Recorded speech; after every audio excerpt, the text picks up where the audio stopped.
Yo empezaría con un ejemplo. A ver, tomamos el caso de el problema de deserción en primer año, fracaso, digamos, en primer año, que está bastante generalizado en las universidades públicas desde hace mucho tiempo y que obviamente no logramos resolver.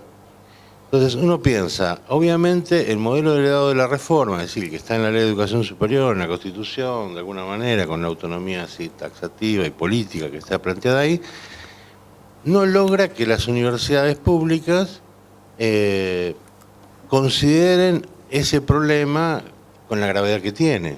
Es decir, si uno comparara ese problema con un problema en un barco, debería pensar que más o menos es un agujero como el que le hicieron al Titanic con el choque con el iceberg. Sin embargo, las universidades ponen poca energía en resolver ese problema. Y la que ponen no les sirve porque, digamos, no lo resuelven. Uno puede decir, no es solo un problema de la universidad, sí, pero la parte que le toca tampoco la resuelve. Entonces, obviamente, para resolver ese problema, ese sistema de gobierno no sirve.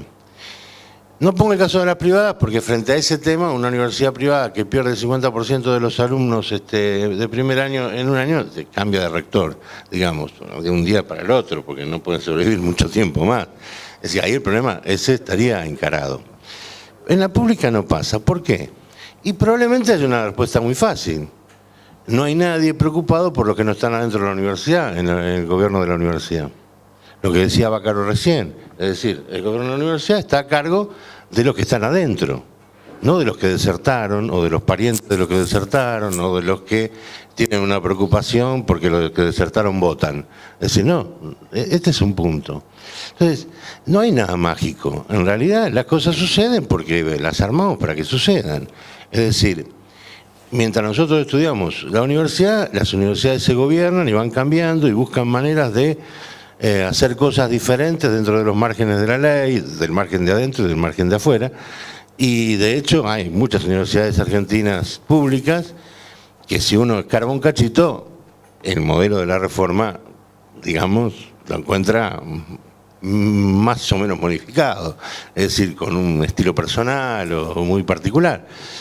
Y resuelven mejor o peor los problemas, pero la verdad es que cuando uno ve qué problemas no resuelve una universidad, se fija cómo está organizado el gobierno, y eso no significa solamente quiénes eligen a los que gobiernan, sino cuáles son las bases organizativas de donde surge la legitimidad de que construyan el gobierno, si son departamentos, si los departamentos los alumnos votan o no, si, en fin, ese tipo de cosas, y se explica por qué pasan las cosas.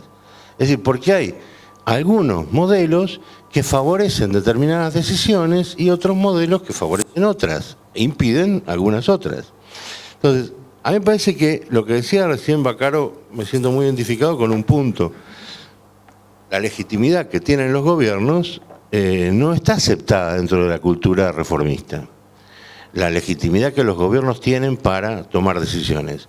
Los gobiernos, no todos, pero muchos y cada vez más, se toman la libertad de ejercer igual esa prerrogativa de legitimidad que les da el voto popular y han ideado en distintos países mecanismos de, yo diría, planificación de la educación superior. Es decir, políticas que permiten orientar la autonomía universitaria hacia determinados objetivos. Algunos de esos mecanismos me parecen más interesantes que otros, pero lo que sí me queda claro es que en el esquema que decía que armaba Bacaro, la gestión, y esto lo he visto, una vez que hay un plan acordado con financiamiento y esos objetivos están planteados entre el Estado y la universidad, la gestión, es decir, la última parte, el manejar el barco se hace muy fácil. Si se acaban un montón de problemas de discusiones. ¿Por qué? Porque ya todos los fondos, todos los recursos están asignados a un plan. Entonces, lo que queda por discutir son cuestiones, en todo caso, propiamente técnicas y no ya tan políticas que generen confusión, ¿no? Parece que el punto está ahí. No parece fácil que nosotros salgamos del sistema de la reforma, tampoco parece necesario. El tema sería ver cómo se incorporan en la decisión de las universidades aquellos que pueden traer el interés de los demás. No me parece que eso se haga metiendo en los consejos superiores representantes de los gobiernos, etcétera, porque lo que haríamos en todo caso sería engullirnos, digamos, la opinión externa y convertirla en otra opinión interna, es decir, internalizarla. Sino tendría que ser en una negociación, en un debate, en una discusión entre los objetivos de la política estatal, que representa a la sociedad, o por lo menos tiene que hacerlo, y la autonomía universitaria. ¿Alguien coincide o disiente en la mesa? Carlos Marquís, sí. No sé si vamos a tocar otros temas. Sí, pero como veía reacciones en la mesa, pero... En asociación libre uno puede derivar a otras cosas. Como no, adelante, es la idea, sí, sí. Porque, bueno, es un gusto estar acá, estar con todos ustedes. Muchas gracias, creo que esto es un esfuerzo, no solo este libro, digamos, lo que se está haciendo es un esfuerzo interesante y nos enriquece sin duda.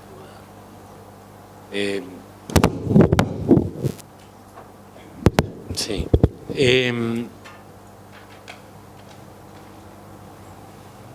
Sobre las universidades se está pensando desde el punto de vista, digamos, sociológico, desde las ciencias sociales, desde hace tiempo. Y desde la sociología de las organizaciones, uno diría, bueno, se trata de una organización particular, peculiar más que particular, peculiar, pero con complejidades propias, como complejidades propias tienen otro tipo de organizaciones. Las empresas, los clubes, los partidos políticos, el ejército, la iglesia, la familia, digamos, todo tipo de institución tiene su complejidad propia. Yo lo que diría con esto es una especie de chiste que no es del todo chiste, que es, bueno, a ver, la universidad no es tan importante desde el punto de vista de su problemática organizacional. La universidad es muy importante desde el punto de vista de su impacto en la sociedad, de su función, de su transferencia de conocimiento, de su generación, digamos, del cumplimiento de las funciones sustantivas. Por supuesto que para todo ello, a lo largo de la historia del siglo pasado, se ha dado muchas vueltas alrededor del tema del gobierno de la universidad. Gobierno de la universidad que tampoco hay que imaginarlo como muy diverso del gobierno nacional o provincial o de otro conjunto de instituciones, ¿no? Muchas veces cuando yo digo decir, bueno, lo que pasa es que el Consejo Superior aprueba lo resuelto en los ámbitos ejecutivos. Bueno, eso me resulta familiar con prácticas de nuestra política nacional y de otros países, obviamente, donde la ligazón entre los poderes ejecutivos y legislativos tienden a ser complejas.